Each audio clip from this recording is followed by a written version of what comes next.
Carlet. Voilà, bonjour à tous.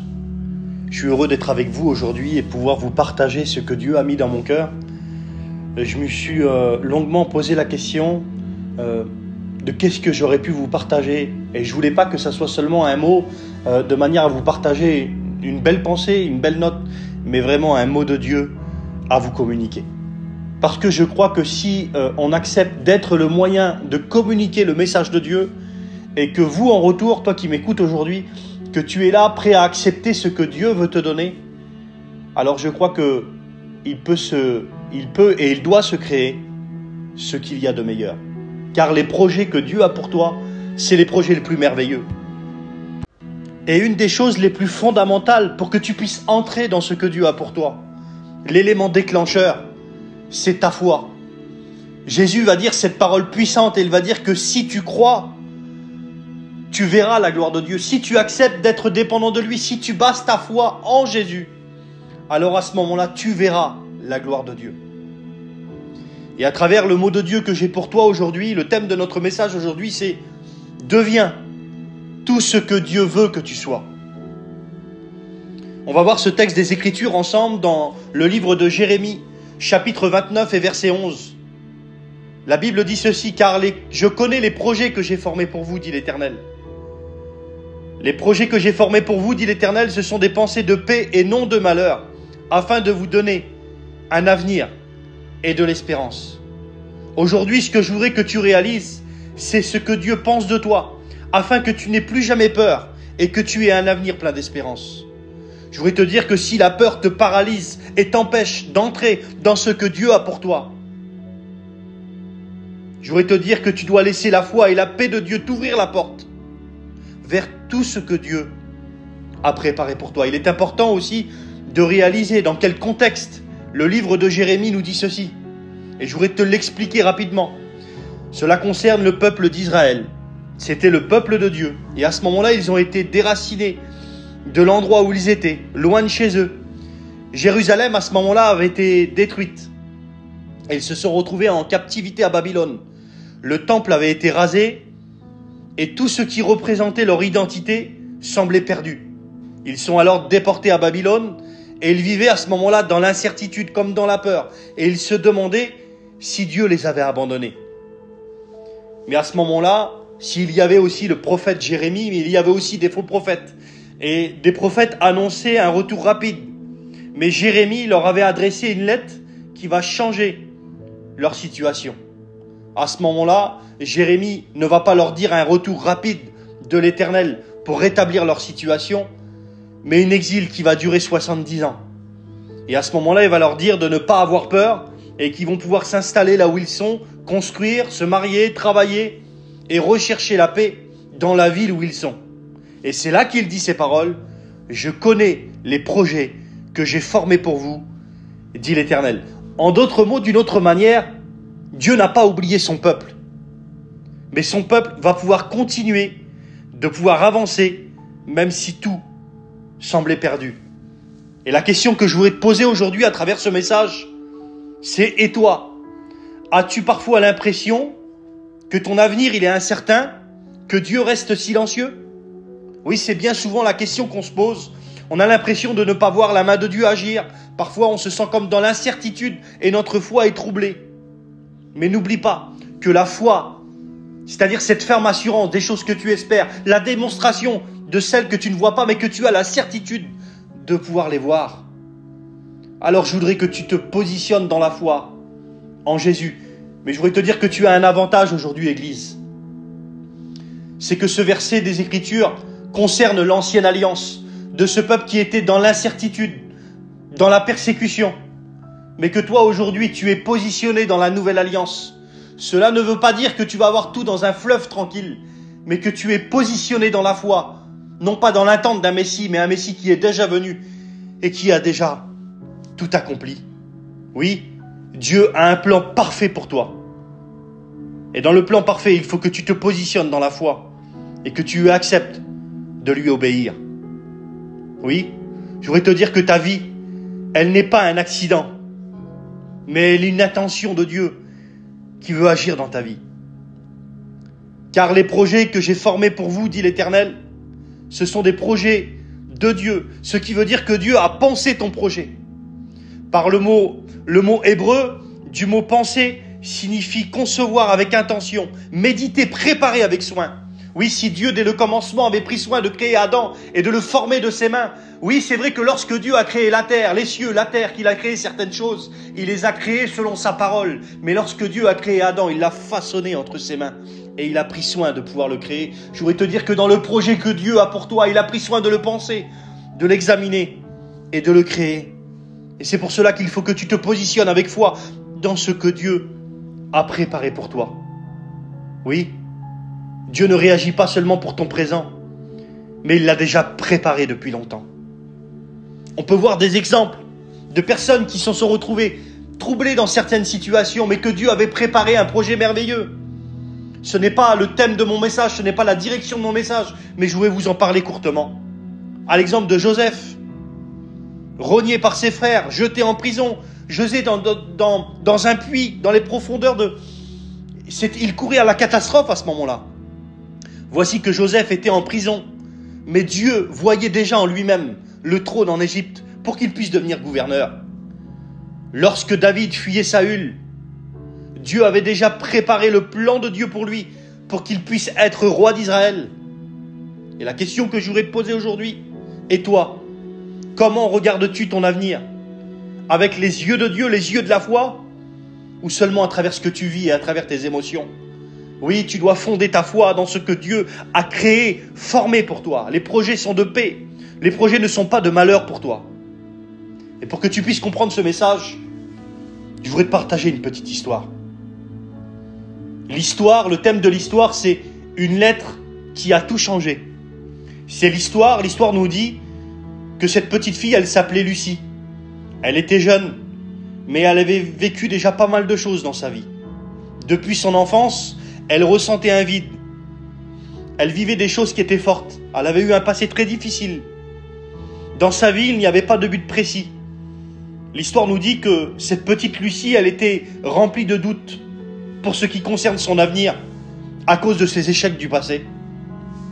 Un matin, lorsqu'elle rangeait des vieilles affaires dans la maison de sa grand-mère, l'histoire nous dit qu'elle va trouver une vieille lettre qui était scellée.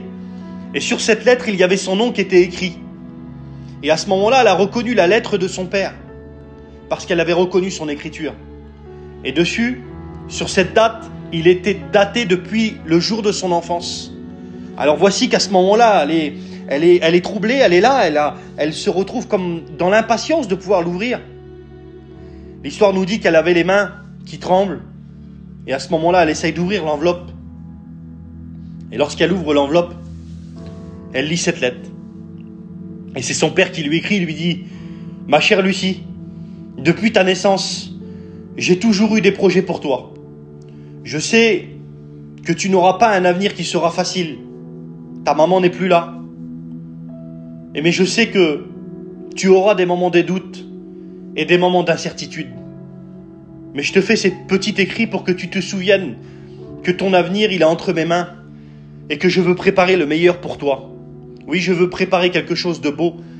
Et même si tu ne le vois pas encore, quand je te donnerai cette lettre, je voudrais te donner cette lettre pour que tu puisses garder ton cœur et te savoir que tu as un papa qui t'aime. Alors oui, je t'écris cette petite lettre et je voudrais te dire, ne crains rien, je veille sur toi, je crois en toi, plus que toi-même tu pourras croire. Et l'histoire nous dit que cette lettre se terminait avec cet écrit « Je t'aime plus que tout, ton papa qui t'aime ». L'histoire nous dit alors que Lucie, elle est effondrée en larmes parce que pendant des années, elle avait cru en une seule chose. Elle avait cru dans ses incapacités, dans ses faiblesses, dans ses échecs. Elle n'avait jamais vu ses preuves d'amour parce que son père parfois avait cette difficulté à agir de manière physique. Mais cette lettre l'avait touchée tendrement parce qu'elle avait compris que son père l'aimait et qu'il avait des projets pour elle. L'histoire nous dit que sa vie a changé à partir du moment où elle a compris que son père l'aimait. Et ce que je voudrais te dire à travers cette histoire, c'est que le Dieu tout-puissant est le Dieu tout-suffisant. La Bible nous dit dans le premier épître de Jean, chapitre 4, verset 8, que Dieu est amour. Je voudrais te dire que ce Dieu tout-puissant et tout-suffisant est amour et il n'est pas n'importe qui, il n'est pas n'importe quoi. Oui, il est ce Dieu saint, ce Dieu pur, ce Dieu extraordinaire.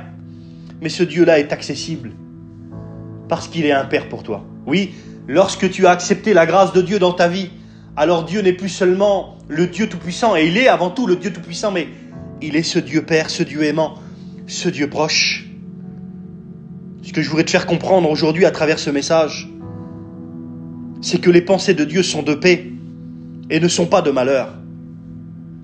Et ce que je voudrais que tu réalises, c'est que si tu crois sur ce que Dieu t'amène, mais si tu crois qu'il t'amène dans la peur, alors ce n'est pas la vérité.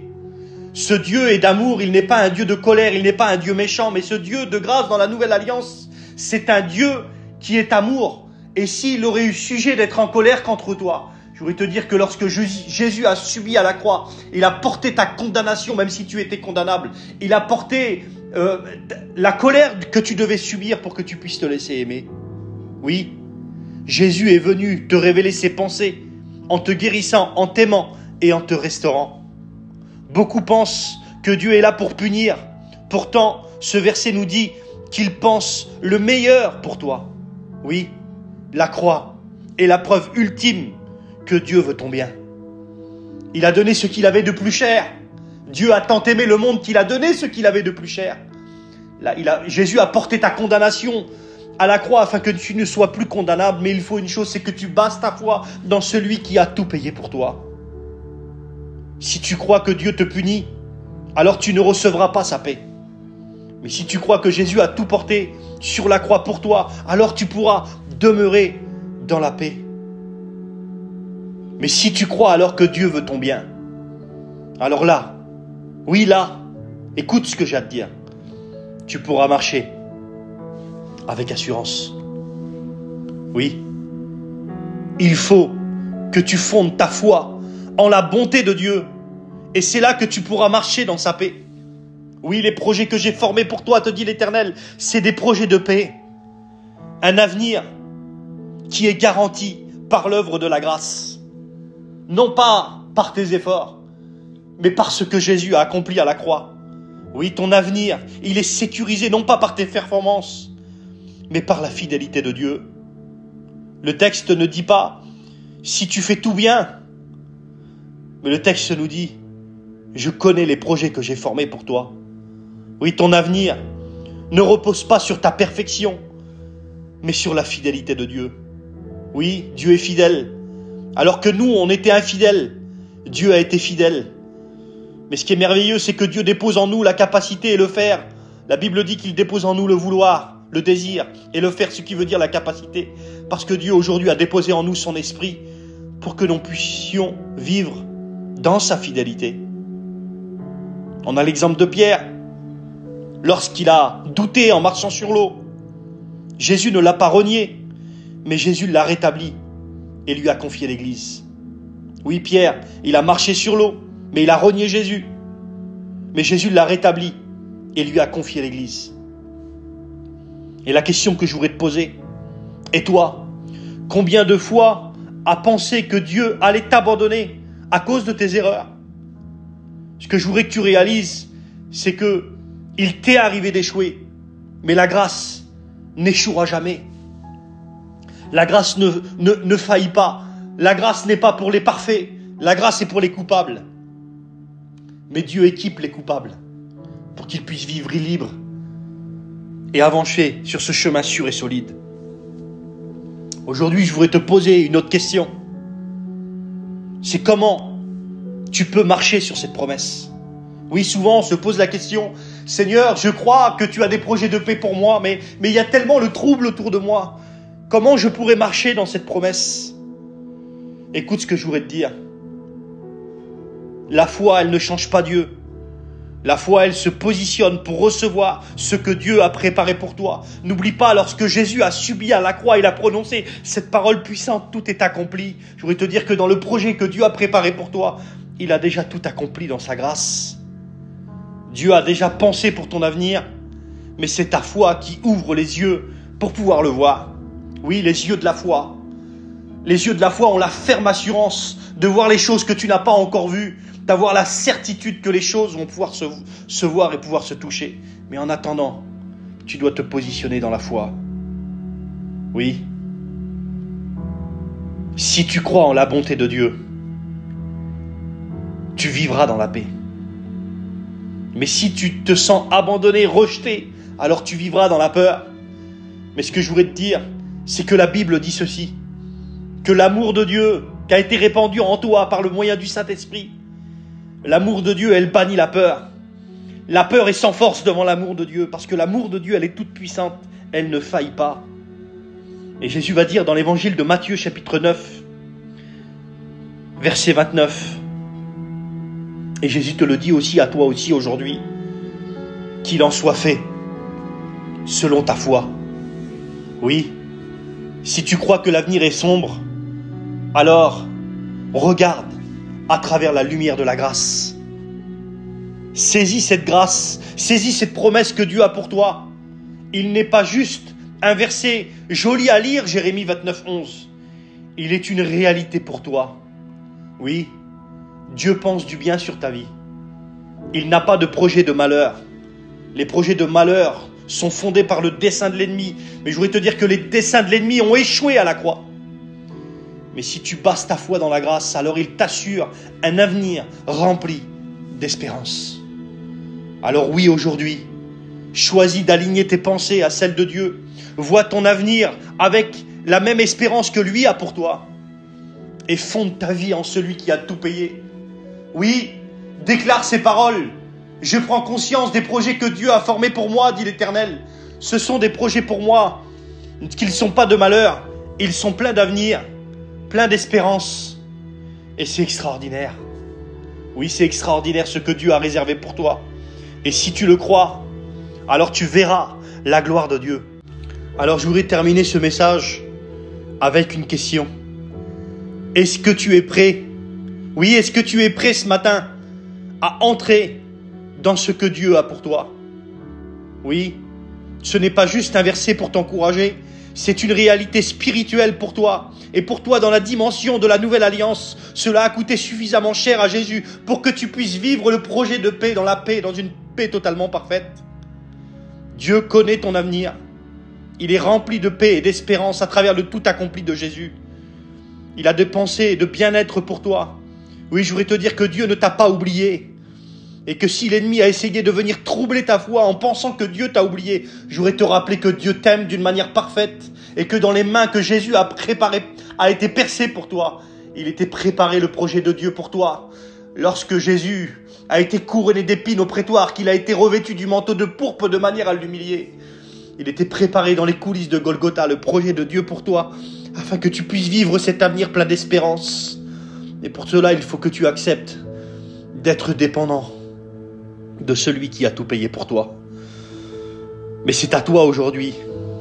Cela est entre tes mains, c'est à toi de croire et de saisir le plan que Dieu a pour toi. Et que si la peur cherche à te paralyser, t'empêcher dans ce que Dieu a pour toi, je voudrais te dire que laisse la foi dans la grâce, déverser en toi cette paix. Déverser en toi cette paix afin d'entrer avec assurance dans le projet que Dieu a pour toi. Et je voudrais terminer ce message en priant pour toi. Père, je prie aujourd'hui, et je voudrais que tu fasses cette prière avec moi. Choisis de croire que tes pensées de paix sont pour toi. Choisis de refuser la peur et embrasse la foi, embrasse l'amour que Dieu a pour toi en te laissant aimer, en te laissant transformer. En te laissant transformer par celui qui a tout payé pour toi. Dieu a préparé un avenir, plein d'espérance pour toi. Entre dans le projet que Dieu a pour toi, en étant un homme, en étant la femme pleinement dépendant de celui qui a tout payé pour toi.